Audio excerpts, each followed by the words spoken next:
Hello and welcome to today's Trigger 2-minute tutorial. In previous tutorials I've shown you how you can set up trigger links, so you can have a trigger button that controls another cue button, a target button, and that they can either be set up so that the trigger button fires or stops the target button.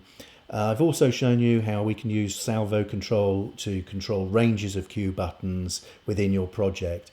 But I have a scenario here where I want a master button to actually control a slave button and follow it. So we have some performance click tracks and backing tracks here, and when I play my click track, I want it to play my backing track. Now normally in this scenario, obviously you would feed the click track to one output and you'd feed that onto your band's in-ear monitors, and the backing track itself would go to your program output, but I've routed them both to the same output for the purposes of this demonstration for now.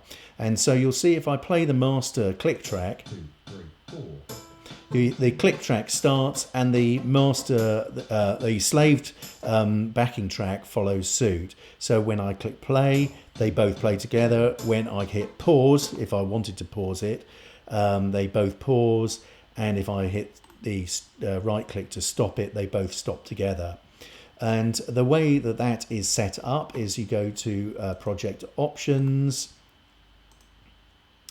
and we ensure that we're on our cue control page, and you can see under this group here, slaved button, I've selected the cue sheet and the button number for the backing track that's associated with this click track. So the click track is the master track, and we could optionally create a mute link, and what this does is when both tracks would start together, but the slave button would start muted, so you have the option to crossfade during your performance to the slave button, but that's not what we want in this particular scenario.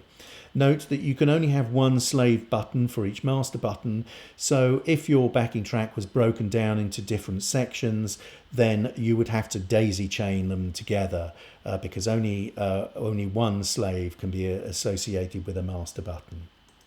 Okay. I hope you've enjoyed watching today's tutorial, and you'll join me next time.